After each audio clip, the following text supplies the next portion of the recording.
Yes. It is time once again for yet another episode of 10 Minutes with Ronald, the show that nobody asked for and nobody is watching.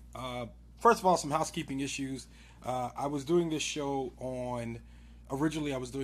on Wednesday evenings, live from Starbucks, but that was proving to be a little more difficult, so I stopped doing it there. That way I can kind of actually focus, write out thoughts, and actually put together a better show. So that's why I choose to do it on Tuesdays now. I apologize if that makes it a little difficult for those of you that are actually watching, which is no one, because no one's watching this. That is the catchphrase: show no one asked for and no one's watching. First of all, of course, all of our thoughts and minds and conversation has lately been on, all of our thoughts and conversation have most recently been on what's going on in Orlando. Horrible situation that happened down there. I don't think I need to describe what happened to everybody that's watching. Everybody's been paying attention. Everybody can see what's going on. I think that what happened is, of course, with every mass shooting, the gun debate automatically begins to spark back up, and people all clearly have an opinion on this one way or another. It's a pretty polarizing debate. Some people would call it highly politicized, but it's a discussion that's important and that definitely needs to be had. Unfortunately, this conversation is pretty much silenced in between the times that we have large bouts of gun violence. So unfortunately, when cooler heads are actually prevailing, we're not actually having the conversation whatsoever, because one side is there. Well, there's other issues I'm sure that they're trying to push in Congress and in our state government, whatever, local legislature, but for the most part, it seems to be a hot button issue fresh off of an event like this. So there's a few arguments that I've seen being posted up on Facebook that I just wanted to address. The first is people that keep saying, don't blame the gun. There's this new school argument, this new perverted, kind of twisted argument that people are coming up with, saying, well, you wouldn't blame a spoon for obesity. And it's like such a bad comparison. I don't know how to, like, it's difficult for me to argue it, because they'll look at me and they'll say, all right, it's time out for people blaming guns. They need to blame extremism. And it's like, no one is actually blaming the inanimate object itself. Like, a gun on the floor is not what kills anyone. It's the gun in the hands of the wrong person that kills someone. It's the gun in the hands of sometimes the right person that kills someone. It's a gun in conjunction with a human. I think it is literally insane to say that us trying to separate the gun from the humans that would do harm is crazy. Like, that is an insane argument. Every time people say, don't blame the gun, I'm like, no one's, do you think we're actually looking at guns and blaming guns? Like, that would actually be like blaming spoons for obesity. No one's actually blaming the inanimate object. Like, that's dumb. No one's doing that. What people are saying is that we would rather keep guns out of the hands of people that would do damage. That is the argument right there. Like, there's nothing else. I mean, the question I always ask, and a new question I've been asking is, do we want criminals and extremists to have easy access to weapons? If the answer is no, then this isn't really a debate. We all agree that something needs to be done. Like, I feel like I just want to say that. I mean, I think everyone wants to get creative with what needs to be done and all that. I think both Republicans, Democrats, right wings, left wing, libertarians, everyone, something has to be done. Like, we've been doing nothing right now. Like, that's the thing. And I mean, and Obama's been saying this over and over again, and people won't listen because they don't like Obama, but he's literally been saying, hey guys, if we can't change the gun law because 27 kids were killed in an elementary school, then clearly you guys aren't getting what the actual problem is, which is crazy. Like, if you can kill 27 kids, then there's no life precious in the United States. There's no life precious. And for those of you that are watching with kids, like, that should be your warring cry. Like, literally, they don't care about your kids. Like, the people that would have guns in their house, that would, and matter of fact, and let me just backtrack. It's not the people that would have guns in their house. It's the people that would not prevent access to guns for crazy people, for extremists, for, I don't know, domestic abusers, rapists, potential terrorists, whatever. No one wants to limit that access. Regina, I'm talking about gun violence. The second argument I had, and I'm kind of going to be all over the place and I don't mean to be, is people are saying don't politicize this. And this was right after this happened. People are saying don't politicize this. It's really hard not to have the discussion about the gun when the gun is the reason why this happened. Like, and when I say that, I mean, of course, we blame the person. We know the dude was crazy. We don't like that. But the point is, he was crazy. He had thoughts, and let me not say crazy. He was extremist. He committed a hate crime. He does this thing. He goes out there, and once he had access to the gun, he went out and did what he needed to do. So it wasn't the extremism. Like, we can't solely... I feel like people think if we get rid of extremism, that for some reason this type of thing will stop happening. Or if we get rid of hate, this type of thing will stop happening. People still get angry. People still snap. People still do dumb things when they have the opportunity to do dumb things. And like Jeremy's saying, yes, this is like so many things coming into one issue here. Like, we have, on one side, we have an extremist who is also homophobic, who also has access to a gun. I mean, and if you look, if you watching that A&E or if you give somebody the opportunity to do something crazy, and if you give somebody the tools to do something crazy, more than likely they're going to do something crazy. Like, you put a kid in a room with a can of paint and your walls are white, you're going to get paint on your walls. So all I want to say is, like, let's get the paint out of there. So for people to say don't politicize the issue, like, unfortunately, this issue is we want to get the paint out of the kid's hands. And in this case, we gave the extremist the gun. We gave it to him. And he killed 50 people. So for us not to look at this and say, yes, we are sad for the death, but we want to stop this from happening again. Like, it's like everybody now wants to take a moment and say, well, no, we need to just think about the victims. We are thinking about the victims, and we're thinking about future victims when we say, we don't want this to happen. This can't happen anymore. Like, this has to stop.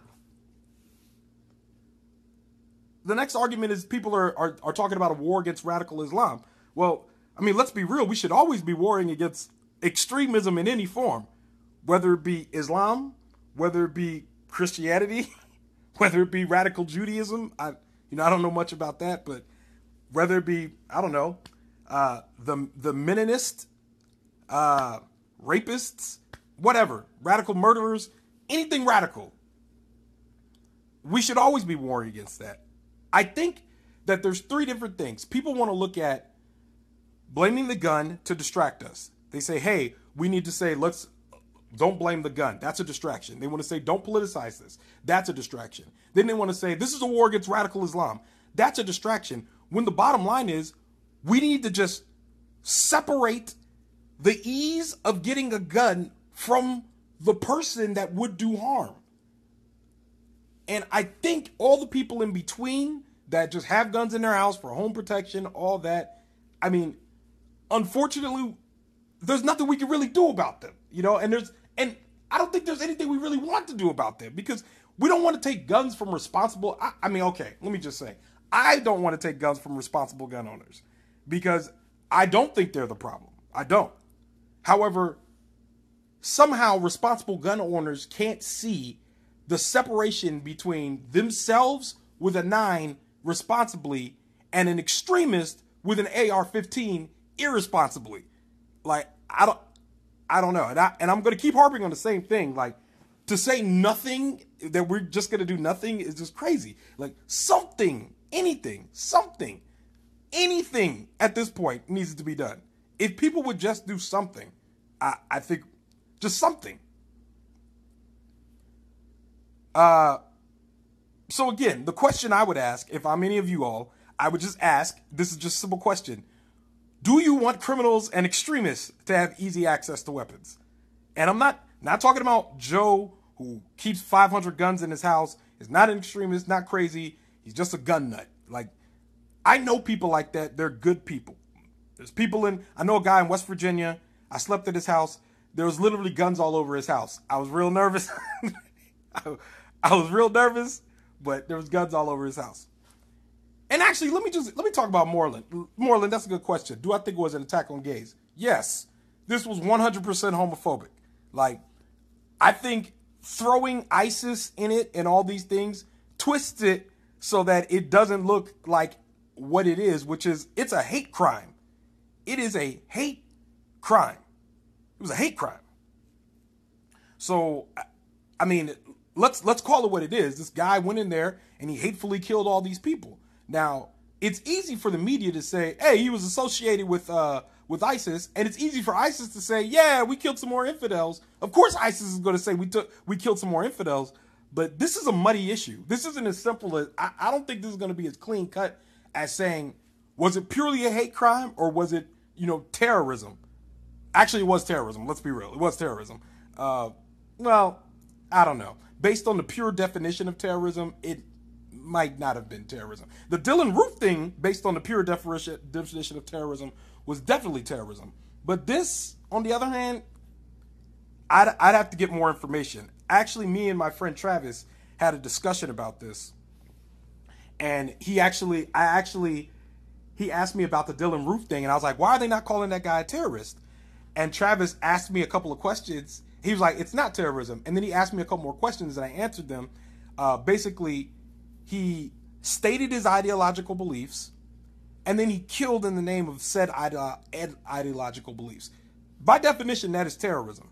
So with this guy, it really feels more like a giant hate crime. However, again, like Jeremy said, both sides are definitely spinning it. So, yeah, again, I mean, the worst part about it is, to be honest, I've heard the most hateful things said about gay people in the church. So I think people are like making this exclusively about Muslims when clearly this could have been a Christian. This could have been a Christian doing this. You know what I mean? This could have been it could have been anybody. By the grace of God, it was not a Christian. By the grace of God, it was not a Jew. It just happened to be, unluckily, it happened to be a Muslim. And I really can't say more about that because I don't feel like I know enough about that, about him and about his motives to do it. And when I say by the grace of God, I don't mean that God willed it so that it was a Muslim that did this. It's more like saying, like, I really think it could have been anybody that did this. Anybody who has hate in their heart for homosexuals could have done this crime. Before I sign off, I want to talk about a couple unhelpful clapbacks.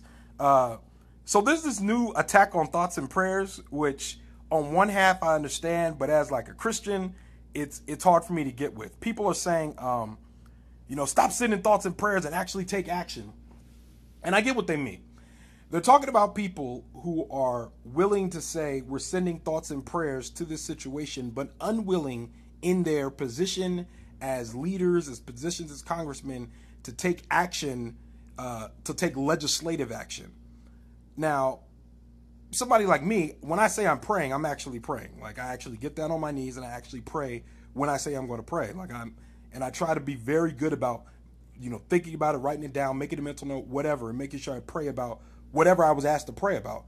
So if I say it, I'm not, this isn't just lip service. So it seems disingenuous for people to make a blanket statement against thoughts and prayers. And I understand what you're saying. It's a meaningless platitude when some people say it, but it doesn't mean it's not nice for the victims and the families of the victims to hear people say that. There's nothing wrong with saying that. There's nothing wrong with them hearing that. So I think people should be careful about saying, oh, we don't need any more thoughts and prayers. Because, you might, they might need to hear that. And some of us are actually praying again.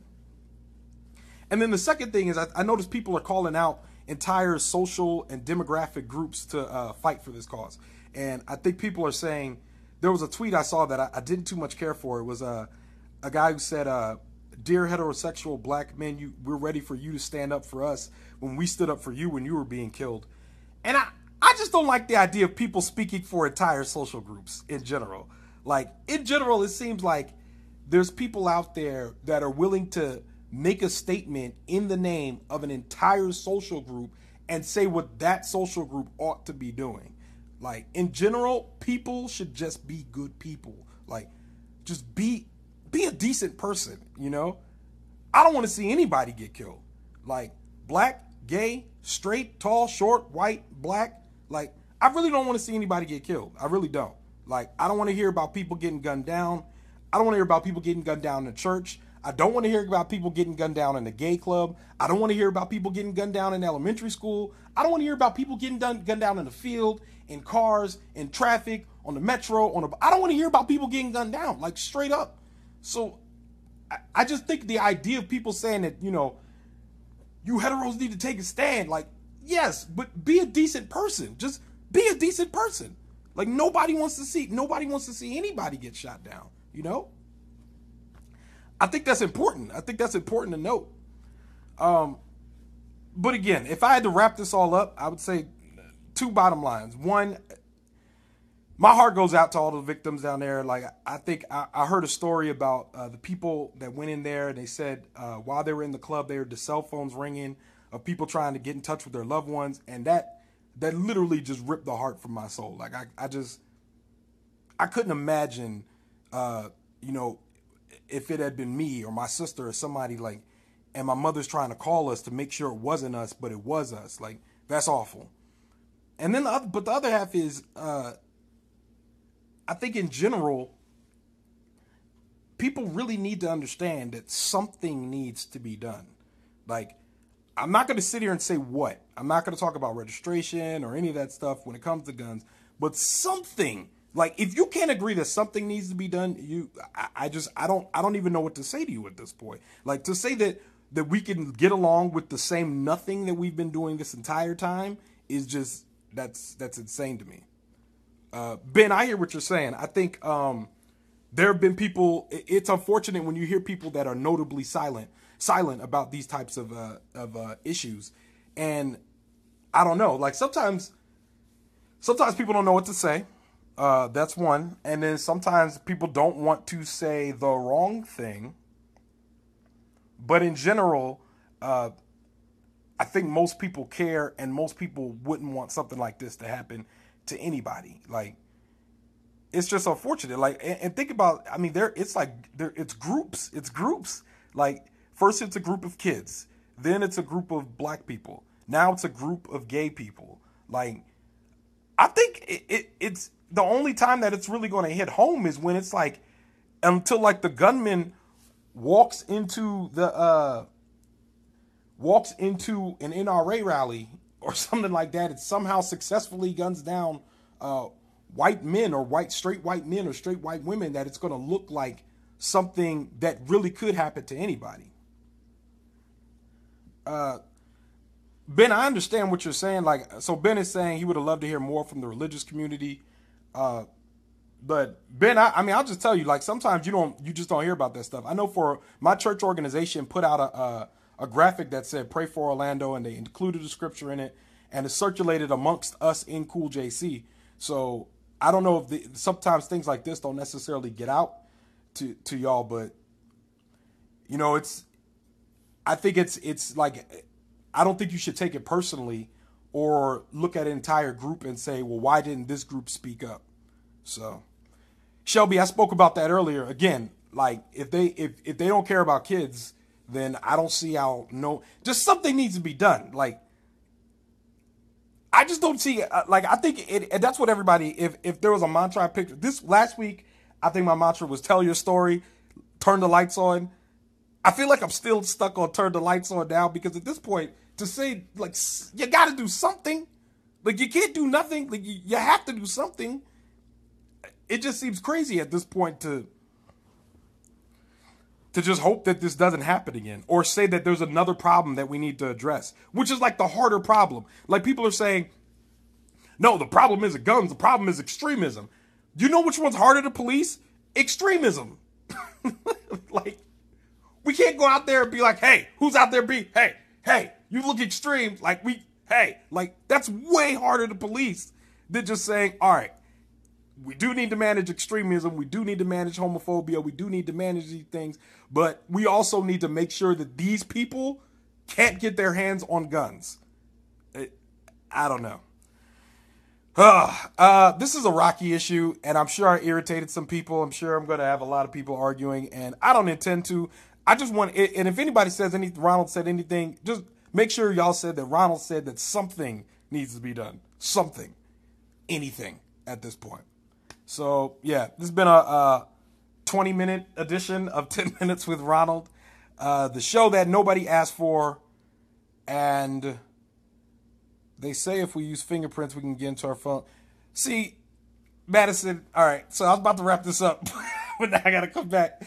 Madison, the problem with that is, see, when somebody actually needs a gun and then the fingerprint reader doesn't work right, who's to say that that gun is not going to be used correctly? And if I'm not mistaken, they actually had some technology that started like that, and they couldn't actually get it to work properly. So I think that technology might be a little further out than they actually think it is. But even if you had fingerprints for guns, that would make safety in your home, but that still wouldn't stop crazy people from getting guns. So I mean, the wrong people from getting guns. No problem, Ben.